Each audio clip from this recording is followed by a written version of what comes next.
ನಮಸ್ಕಾರ ಸ್ನೇಹಿತರೆ, ನಮ್ಮ ನಂಬಿಕೆಗೆ ಸ್ವಾಗತ ಸುಸ್ವಾಗತ.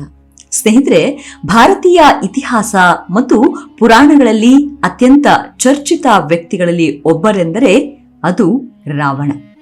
ರಾವಣ ಕೇವಲ ರಾಕ್ಷಸ ರಾಜನಷ್ಟೇ ಅಲ್ಲ, ಮಹಾಪಂಡಿತ, ಶಿವಭಕ್ತ, ಸಂಗೀತ ತಜ್ಞ ಮತ್ತು ಮಹಾಯೋಧನಾಗಿಯೂ ಚಿತ್ರಿಸಲಾಗಿದೆ. ಆದರೆ ರಾವಣನ ಅಂತ್ಯವಾದ ನಂತರ ಆತನ ಮೃತದೇಹ ಏನಾಯಿತು ಎಂಬ ಪ್ರಶ್ನೆ ಇಂದಿಗೂ ಜನರಲ್ಲಿ ನಾನಾ ಕುತೂಹಲವನ್ನ ಹುಟ್ಟಿಸುತ್ತದೆ.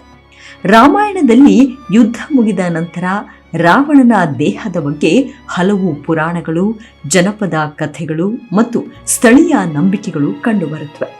ಕೆಲವು ಕಥೆಗಳು ರಾವಣನ ಅಂತ್ಯಕ್ರಿಯೆ ನಡೆದಿತ್ತೆಂದು ಹೇಳುತ್ತವೆ. ಇನ್ನು ಕೆಲವು ರಾವಣನ ದೇಹವನ್ನ ವಿಶೇಷವಾಗಿ ಸಂರಕ್ಷಿಸಲಾಗಿದೆ ಎಂದು ನಂಬುತ್ತವೆ.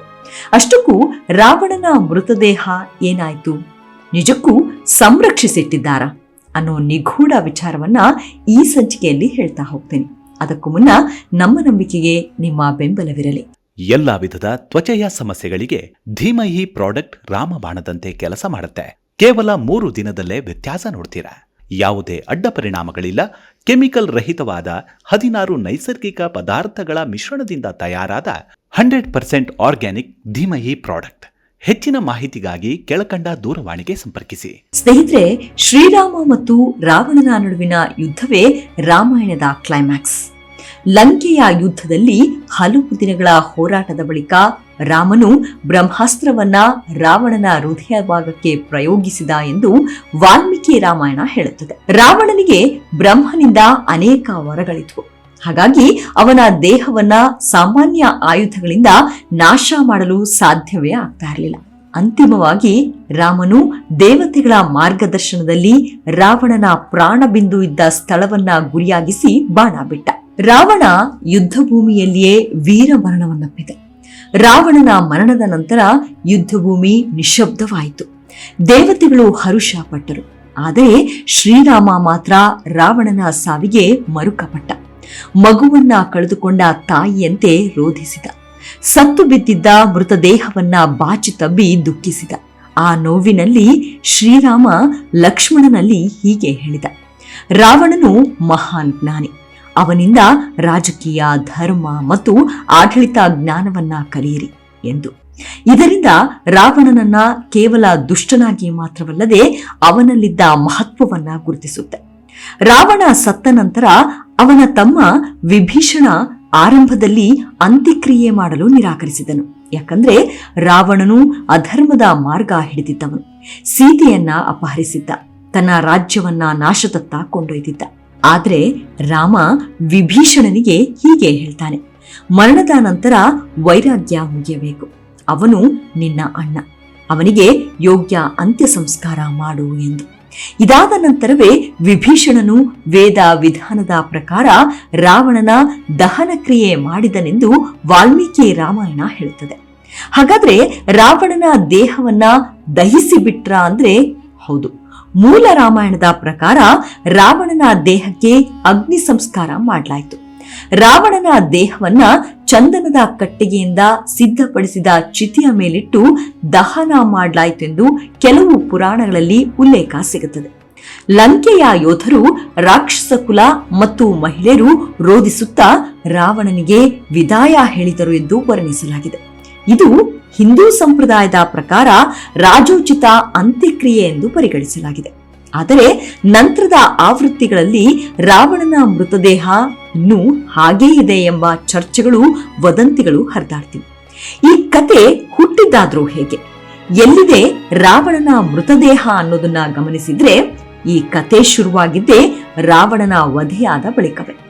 ಶ್ರೀಲಂಕಾದ ಕೆಲವು ಜನಪದ ನಂಬಿಕೆಗಳ ಪ್ರಕಾರ ರಾವಣನ ಮೃತದೇಹ ಸಂಪೂರ್ಣವಾಗಿ ಸುಡುವ ಮುನ್ನವೇ ನಾಗಕುಲ ಅಥವಾ ಯಕ್ಷರು ಮೃತದೇಹವನ್ನ ಕೊಂಡೊಯ್ದರು ಎನ್ನುವ ಕತೆ ಇದೆ. ಈ ಕತೆಗಳ ಪ್ರಕಾರ ರಾವಣನು ಅಸಾಮಾನ್ಯ ಶಕ್ತಿ ಹೊಂದಿದ್ದ ರಾಜ. ಅವನ ದೇಹದಲ್ಲಿ ವಿಶೇಷ ಔಷಧೀಯ ಶಕ್ತಿ ಇತ್ತು. ಹಾಗಾಗಿ ರಾವಣನು ಮತ್ತೆ ಜೀವಂತಗೊಳಿಸುವ ಪ್ರಯತ್ನ ನಡೆದಿರಬಹುದು ಎನ್ನುತ್ತೆ. ಆದ್ರೆ ಇವುಗಳಿಗೆ ಆಧಾರವಿಲ್ಲದಿದ್ದರೂ ಜನರಲ್ಲಿ ಇಂದಿಗೂ ಭಾರಿ ಕುತೂಹಲವಿದೆ. ಇಂದಿಗೂ ರಾವಣನ ಮೃತದೇಹ ಶ್ರೀಲಂಕಾದ ರಾವಣ ಗುಹೆಯಲ್ಲಿ ಸಂರಕ್ಷಿಸಿಡಲಾಗಿದೆ ಅಂತೆ. ಅದಕ್ಕಾಗಿ ಶ್ರೀಲಂಕಾದಲ್ಲಿ ರಾವಣ ಎಳ್ಳ, ರಾವಣ ಗುಹೆ, ಸಿಗಿರಿಯ ಮುಂತಾದ ಸ್ಥಳಗಳನ್ನ ರಾವಣನೊಂದಿಗೆ ಸಂಬಂಧಿಸಲಾಗಿದೆ. ಅಲ್ಲಿನ ಕೆಲ ಸ್ಥಳೀಯರು ಹೇಳುವ ಪ್ರಕಾರ ರಾವಣನ ದೇಹವನ್ನ ಒಂದು ಗುಹೆಯಲ್ಲಿ ಸಂರಕ್ಷಿಸಲಾಗಿದೆ. ಅದು ಸಾಮಾನ್ಯ ಜನರ ಕಣ್ಣಿಗೆ ಕಾಣದ ರಹಸ್ಯ ಸ್ಥಳ. ಅಲ್ಲಿ ವಿಶೇಷ ಔಷಧಿಗಳಿಂದ ರಾವಣನ ಮೃತದೇಹವನ್ನ ಮಮ್ಮಿ ರೂಪದಲ್ಲಿ ಸುರಕ್ಷಿತವಾಗಿ ಇರಿಸಲಾಗಿದೆಯಂತೆ. ಕೆಲವು ಯೂಟ್ಯೂಬ್ ವಿಡಿಯೋಗಳು ಮತ್ತು ಜನಪದ ಲೇಖನಗಳು 18 ಅಡಿ ಉದ್ದದ ರಾವಣನ ದೇಹದ ರಹಸ್ಯಗಳ ಕುರಿತು ಉಲ್ಲೇಖಿಸಿವೆ. ಆದರೆ ಇದಕ್ಕೆ ವೈಜ್ಞಾನಿಕ ದೃಢೀಕರಣ ಇಲ್ಲ. ರಾವಣ ಮಮ್ಮಿಯಾದ ಕಥೆ ಹೆಚ್ಚು ಪ್ರಸಿದ್ಧವಾದದ್ದು ಇತ್ತೀಚಿನ ದಶಕಗಳಲ್ಲಿ. ಕೆಲವು ಪ್ರವಾಸಿ ಕಥೆಗಳು ಮತ್ತು ಸಾಮಾಜಿಕ ಜಾಲತಾಣಗಳಲ್ಲಿ ಇದರ ಪೋಸ್ಟ್ಗಳು ವೈರಲ್ ಆದ ಬೆನ್ನಲ್ಲೇ ಸಮಸ್ಯೆ ಶುರುವಾಯಿತು. ಸಮಸ್ಯೆ ಏನಂದ್ರೆ ಯಾವುದೇ ಅಧಿಕೃತ ಪುರಾತತ್ವ ವರದಿ ಇಲ್ಲ, ವೈಜ್ಞಾನಿಕ ಪರಿಶೀಲನೆ ಕೂಡ ಇಲ್ಲ, ಸರ್ಕಾರದ ದೃಢೀಕರಣವೂ ಇಲ್ಲ, ಪುರಾತತ್ವ ಇಲಾಖೆ ಸಾಕ್ಷ್ಯ ನೀಡಿಲ್ಲ. ಆದ್ದರಿಂದ ಇದನ್ನು ಐತಿಹಾಸಿಕ ಸತ್ಯ ಎಂದು ಪರಿಗಣಿಸಲಾಗುವುದಿಲ್ಲ. ಅದರಲ್ಲೂ ವಾಲ್ಮೀಕಿ ರಾಮಾಯಣ ಅತ್ಯಂತ ಪ್ರಾಚೀನ ಮತ್ತು ಭಾರತದ ಮೂಲ ಗ್ರಂಥ. ಅದರಲ್ಲಿ ಸ್ಪಷ್ಟವಾಗಿ ಹೇಳೋದೇನು ಅಂದ್ರೆ ರಾವಣ ಸಾಯುತ್ತಾನೆ.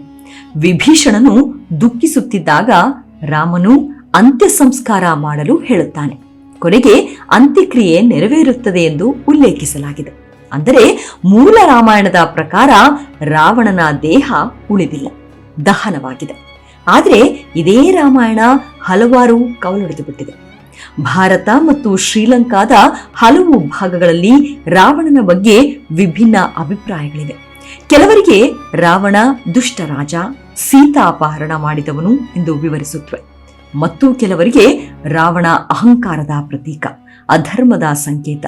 ಇನ್ನೂ ಕೆಲವರಿಗೆ ರಾವಣ ಮಹಾಜ್ಞಾನಿ, ಶಿವಭಕ್ತ, ಜ್ಯೋತಿಷ್ಯ ಪಂಡಿತ, ಸಂಗೀತಗಾರ, ಆಯುರ್ವೇದ ತಜ್ಞ.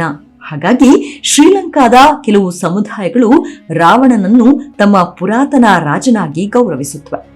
ರಾವಣನ ಮೃತದೇಹದ ಕಥೆಗಳ ಜೊತೆಗೆ ಮತ್ತೊಂದು ದೊಡ್ಡ ಕುತೂಹಲಕಾರಿ ವಿಚಾರ ಅಂದ್ರೆ ರಾವಣನ ತಂತ್ರಜ್ಞಾನ ಮತ್ತು ಜ್ಞಾನ. ಜನಪದ ಕಥೆಗಳ ಪ್ರಕಾರ ರಾವಣನ ಬಳಿ ಪುಷ್ಪಕ ವಿಮಾನ ಇತ್ತು. ರಾವಣ ಜ್ಯೋತಿಷ್ಯ ಮತ್ತು ಆಯುರ್ವೇದದಲ್ಲಿ ಪರಿಣಿತಿ ಹೊಂದಿದ್ದ ಜ್ಞಾನಿ. ಲಂಕೆ ಅತ್ಯಾಧುನಿಕ ನಗರವಾಗಿತ್ತು. ಹಾಗಾಗಿ ಕೆಲವರು ಇದನ್ನೇ ಆಧರಿಸಿ ರಾವಣನ ದೇಹವನ್ನ ವಿಶೇಷ ರೀತಿಯಲ್ಲಿ ಸಂರಕ್ಷಿಸಿರಬಹುದು ಎಂದು ಊಹಿಸುತ್ತಾರೆ. ಕೆಲವು ಸಂಶೋಧಕರು ರಾವಣನನ್ನ ಪುರಾಣ ಪಾತ್ರಕ್ಕಿಂತಲೂ ಐತಿಹಾಸಿಕ ವ್ಯಕ್ತಿಯಾಗಿರಬಹುದು ಎಂದು ವಾದಿಸುತ್ತಾರೆ. ಅವರ ಅಭಿಪ್ರಾಯದಂತೆ ಶ್ರೀಲಂಕಾದ ಪ್ರಾಚೀನ ಗುಹೆಗಳು, ರಾಮಾಯಣಕ್ಕೆ ಸಂಬಂಧಿಸಿದ ಸ್ಥಳಗಳು, ಜನಪದ ಕಥೆಗಳು, ಸ್ಥಳೀಯ ಸಂಸ್ಕೃತಿ ಇತ್ಯಾದಿ ಹೋಲಿಕೆ ಆಗುತ್ತವೆ ಎನ್ನುತ್ತಾರೆ. ಆದರೆ ಪ್ರಮುಖ ಇತಿಹಾಸಕಾರರ ಪ್ರಕಾರ ರಾಮಾಯಣವು ಪುರಾಣ ಮತ್ತು ಇತಿಹಾಸದ ಮಿಶ್ರಣ. ಆದರೆ ನಿಖರ ವೈಜ್ಞಾನಿಕ ಸಾಕ್ಷ್ಯ ಇನ್ನೂ ಸಿಕ್ಕಿಲ್ಲ ಎನ್ನುವುದಷ್ಟೇ ಉತ್ತರ. ರಾವಣನ ಕಥೆ ಕೇವಲ ಒಬ್ಬ ರಾಕ್ಷಸನ ಮರಣವಲ್ಲ, ಅದು ಮಾನವನ ಅಹಂಕಾರ, ಜ್ಞಾನ ಮತ್ತು ಶಕ್ತಿಯ ದುರುಪಯೋಗದ ಸಂಕೇತ.